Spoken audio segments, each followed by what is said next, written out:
Olá pessoal, boa noite, tudo bem com vocês? Espero que sim.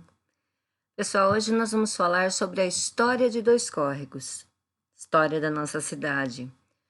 Nossa cidade é localizada no centro-oeste paulista. A cidade baseia sua economia na agricultura e na indústria, que são evidenciadas pelas extensas plantações de cana-de-açúcar e café. Também nós temos as indústrias moveleiras e também madeireiras. A nossa cidade é a última cidade serrana do estado de São Paulo, a caminho do oeste. Dois Córregos está localizado em pleno Planalto Central Paulista. Sua povoação surge da parada de tropeiros que vinham lá de Minas Gerais, no final da primeira metade do século XIX. Possui esse nome porque as pousadas aconteciam à margem do Ribeirão do Peixe, cujos afluentes são dois córregos, hoje denominados de Fundo e o Lajeado. O Fundo, como a gente sabe, é aquele córrego que passa ali na descida do Minatel. E o Lajeado é aquele que passa na entre a Avenida, a Rua 15, né, que desce para a Rua 15, como para quem vai para o pontilhão ali da FEPASA. Então, é aquele córrego que passa naquela descida, tá? O José Alves Mira era natural de Campanha, lá em Minas Gerais, mas o seu pequeno comboio partiu de Ouro Fino, e com ele veio seu irmão Luiz de Mira e o seu filho mais velho, João Alves de Mira e Melo. O José Alves Mira, nascido em 1802, chega ao distrito de Brotas por volta de 1846. Já nessa época, os comboios já contavam com trilhas batidas para caminhar. E aí eles fizeram mapas que indicavam o Planalto Ocidental Paulista em grande parte como zona desconhecida. Olha só que interessante, né?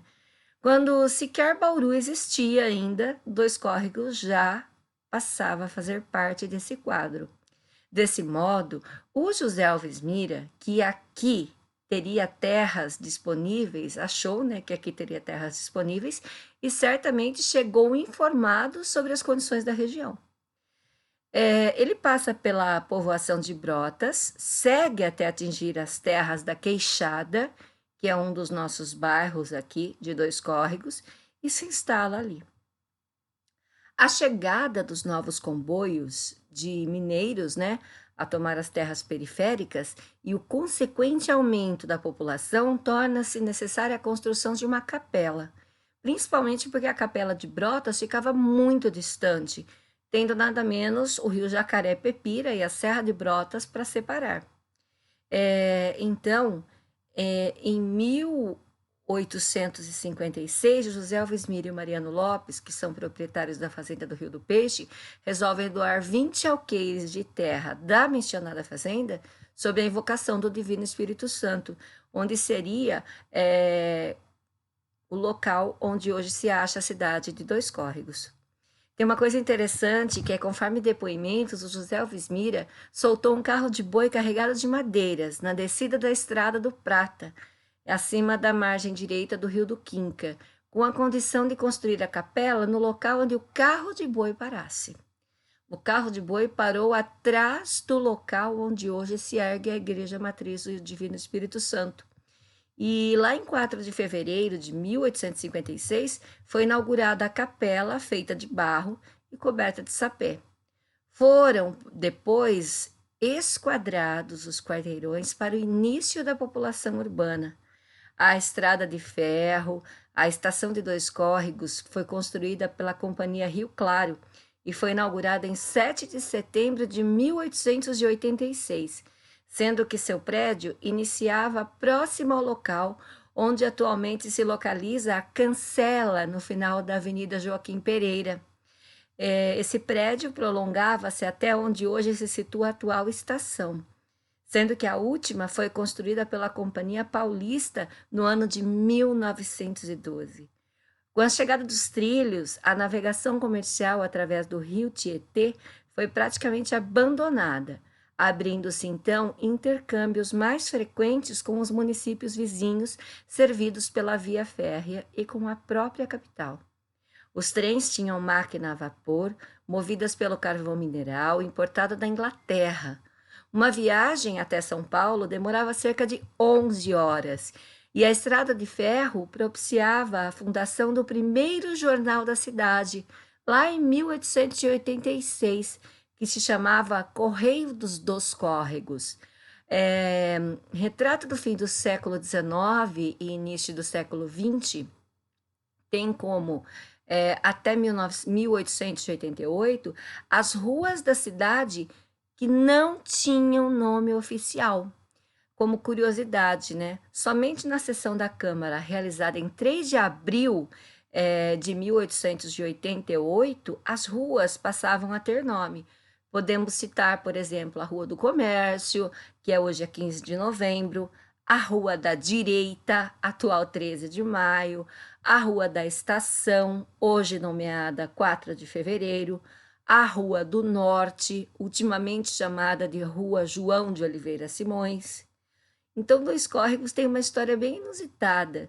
Dois Córregos, na última década do século XIX, era considerada uma das cidades mais promissoras do leste paulista, quando foi quando surgiu o jornal Combate, que foi fundado lá em 9 de maio de 1897.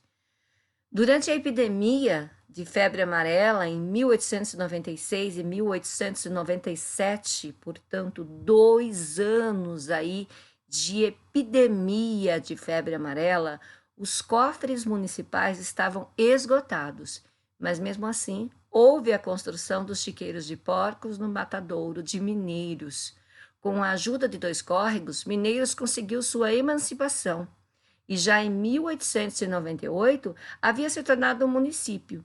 Com isso, foi feito um recenseamento em Dois Córregos, descobrindo-se uma triste marca de apenas 1.823 pessoas alfabetizadas na população de 8.985 habitantes. Olha que triste, né? A educação passaria a ser preocupação prioritária. Desse modo, em 1902, foi decretado o ensino obrigatório no município, sendo Dois Córregos a primeira cidade do interior a ter uma escola maternal. Nesse mesmo ano, teve início um curso noturno para alfabetização de adultos. Então, olha só, foi a primeira cidade do estado de São Paulo a ter o curso de alfabetização de adultos, o EJA, tá? E também a ter uma escola maternal. Olha que marco importante para Dois Córregos. Dois Córregos possui vários prédios que representam características do final do século XIX e início do século XX, marcando o apogeu da cultura cafeeira na região. O prédio da Igreja Matriz é um marco arquitetônico imponente que ninguém nega. E tem muito mais coisas sobre Dois Córregos, mas a gente vai contando para vocês aos poucos. Espero que vocês tenham gostado. Um super beijo. Fiquem com Deus. Tem aí as atividades para vocês fazerem. Tá bem fácil, tá? Curtam muito essas aulas. Essas aulas fazem parte do projeto Aqui é o Meu Lugar, tá bom? Um beijo para todos. Até mais.